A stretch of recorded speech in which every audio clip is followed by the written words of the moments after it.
सकाळ सकाळी पप्पूला त्यांच्या घरापाशी आलेलं तेवढ्यातच अक्षदा म्हणला गाडीवर बस शेताकडे जाऊन येऊया. मग काय डायरेक्ट आलं शेतापाशी. तर वातावरण कसलं आहे बघा.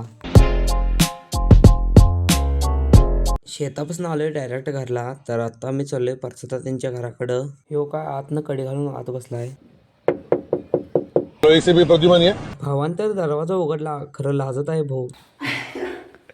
मग काय डायरेक्ट घेऊन पोचलो की त्यांच्या घरावरती. तेवढ्यातच खाली बघितलं तर ॲस्टेटिक रोहित आलेला खाली. आता त्यांच्या बरोबर बोलून चाललोय मी घरला. घरात येऊन मॅगी करालतो तेवढ्यातच रोया बोलवायला आला. वैरण आणायचा चल म्हणला. तर मित्राला नाही म्हणून कसं चालेल. मग आले की डायरेक्ट वैरण काढायला. कॅमेरा लगेच चालू केल्यावर असतात का मला कळतच नाही. भाऊ का लगेच झाडावर चढायला गती घेतला.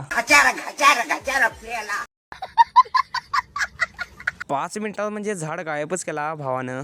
तर रोयाला वैरण काढून कसं वाटत आहे. काढून द्या थोडंच वायरिंग काढ लागते आणि लागते आणि हे कोणाला माहित आहे.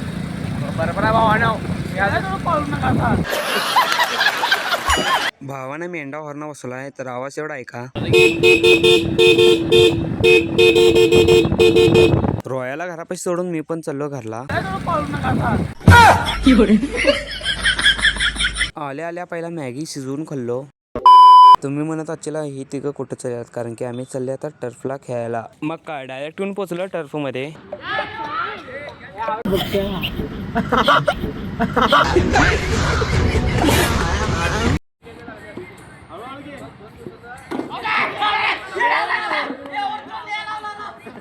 अंपायर मगाच कोण नव्हती की पर्यंत